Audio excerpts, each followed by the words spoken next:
Scorpio. Welcome to Pandora Astrology's monthly horoscope for November of 2021. Well, it's your birthday month if this is your sun sign, and it's definitely time to celebrate you. And that means that you should probably get on the stick and schedule your yearly birthday reading. I want you to know that Scorpios have a tendency to forget to schedule their birthday reading until it's almost too late. And then I get a flood of Scorpios all saying, can I please have my reading before my birthday? And it can be hard to arrange, but I've actually left a little wiggle room in my calendar this year to make that possible. So especially if you're somebody who's already in my practice and you say so when you email me, I'm really going to do my best to squeeze you in. But whether it's me or Julia that you see, that birthday reading is going to be the thing that will kick your new year off right. And you can find a link for that in the YouTube description below. Well, Saturn and Chiron have been traveling in a lovely sextile this year, moving in and out of the precise sextile. Here's Saturn, it's in Aquarius. Here's Chiron, it's in Aries. And these two are engaged in some long-term things that they're doing in your chart. And but for this year only, they've been helping each other, kind of like two players on the same team, giving each other the assist. Wherever Saturn is, you'll find that you got to discipline yourself. You must apply structure. You must be responsible and grown up in that area. And it's been traveling along through your fourth house, which is home and family, domestic life, heritage, and roots.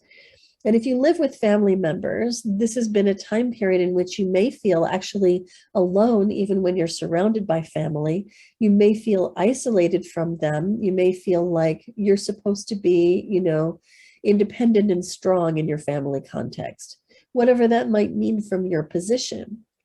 And if that's the case, then you're definitely hearing Saturn, and taking responsibility is the right way to go.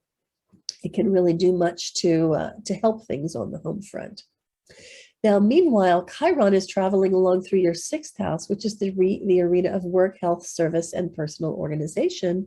And Chiron is busily mending things. Chiron is promoting healing, taking things that have been split apart, bringing them together, sealing it over, and creating wholeness where there used to be a schism. And it's doing that at the workplace for you, or in your personal organization.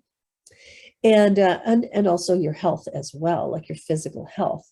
So Chiron's doing the good work of mending there and helping Saturn, which is doing the good work of really making you take responsibility at home.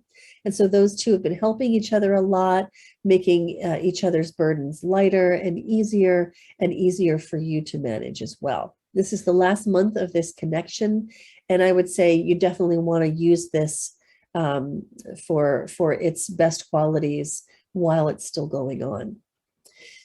Hey, Julia, I think you've got some good stuff about Mercury, Mars, and Venus for the Scorpios of the world. Yes, I do. Hey there, Scorpio. I'll begin with Mercury. That's the planet of communication and mentation. And wherever we have Mercury is where we can really concentrate our thinking for the month. So Mercury begins the month in your 12th house. It's going to spend the first 5 days there. The good news is that Mercury is fully done with its retrograde cycle that happened last month. So it's moving forward. We're not having all the same miscommunication issues we did last month. So things are definitely a bit better. But with Mercury in your 12th for the first 5 days of the month, the 12th is a very isolated place. So you might be keeping your thoughts to yourself. You might be a little bit more reticent, a little less willing to kind of communicate openly with other people, because maybe you're just trying to keep your cards a little bit to yourself. Just be careful that since the 12th house can be the house of self-undoing, that you don't say any mistruths during this time period. Because if you do, they might blow up in your face later. other. So just try to be above reproach when it comes to your communication. Then on November 5th, Mercury moves into your first house of self. And when Mercury's in the first, it's a wonderful time for being able to articulate yourself really well because you're embodying that Mercury energy. So the first house being the house of self and Mercury, the planet of communication, this would be a wonderful month if you had to do a job interview and really just want to come across very sort of clever and well-spoken or anything like that. Wonderful transit for it. Then Mars, the planet of action and activity, spends the whole month in your first house. So you're not just embodying Mercury, you're also embodying a bit of Mars. So I'll talk about what that's like. Mars is the planet of action and activity, and wherever we have it, we might be a little extra driven. So in your first house of self, your energy levels might be a bit higher than usual. Could be a wonderful month for starting a new workout routine. It's actually a good idea to get out that energy physically, because if you don't, it might come out in conflict. Mars in the first house can sometimes make you a little bit more quick on the draw, to be a little bit more feisty, maybe a bit more argumentative, or getting into fights a little bit more quickly with other people. And this is coming from you, not the other person.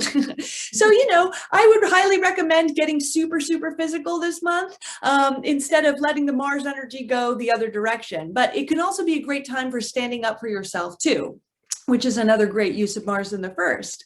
Now, Venus, the planet of art, beauty, and pleasure, starts the month in your second house of money and stuff. So for the first 5 days, you could feel like spending a little extra money on things.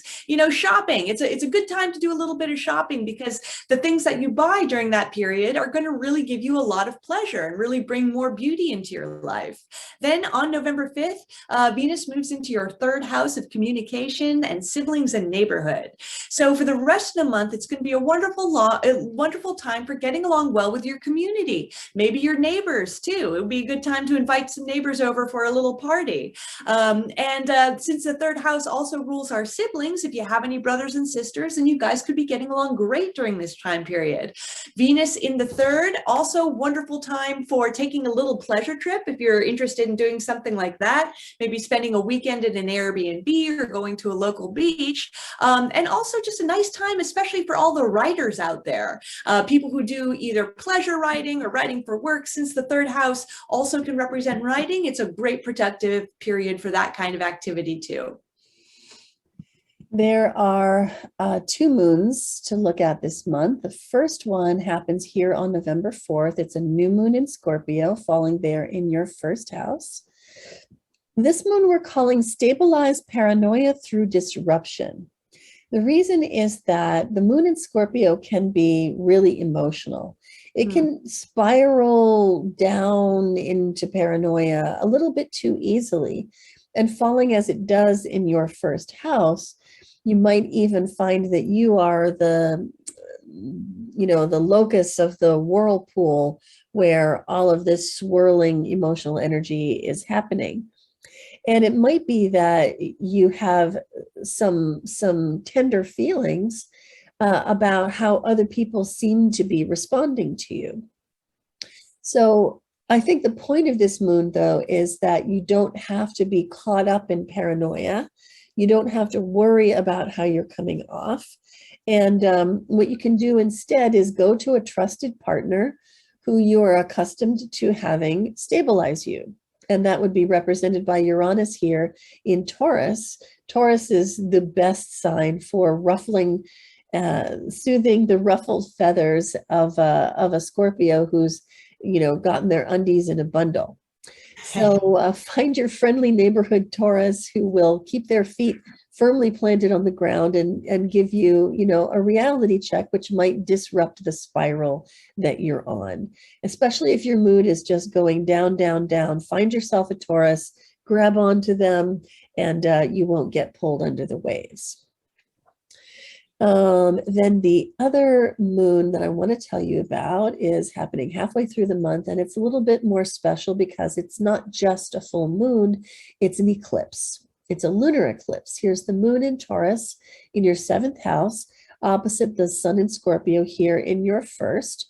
This particular eclipse is built on this nodal axis with the south node in Sagittarius and the north node in Gemini. Now, these nodes have been traveling through Sagittarius and Gemini for about 18 months, and as they do that, They have been having us look at our cherished beliefs and ideas and assumptions that we tend to make without really questioning them. To let go of those things that we have been assuming and not questioning, and instead to embrace a more questioning, rational, and investigative mindset. So during this process that's been going on for 18 months, there have been some eclipses which have really stirred up a lot of conversations between people who may have some very entrenched points of view. You might have been one of those. This could be another one of those occasions, and or you might find that you're getting into a discussion with somebody whose opinions are entrenched, and you're trying to bring them some reason.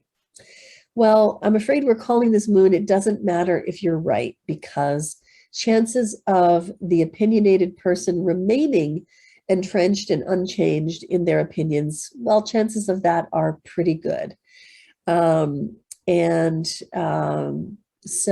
I think that we're all going to have to kind of take a step back and certainly think things through, with a lot of clarity, and let go of our own beliefs that maybe have been dislodged by the conversation. But eclipses show us our shadow. And the very best response to an eclipse is to become aware of the ways that your shadow may be impacting the situation and to kind of rein that back in. Okay, then the last thing I want to tell you about is the seasonal change, which is coming on the 21st.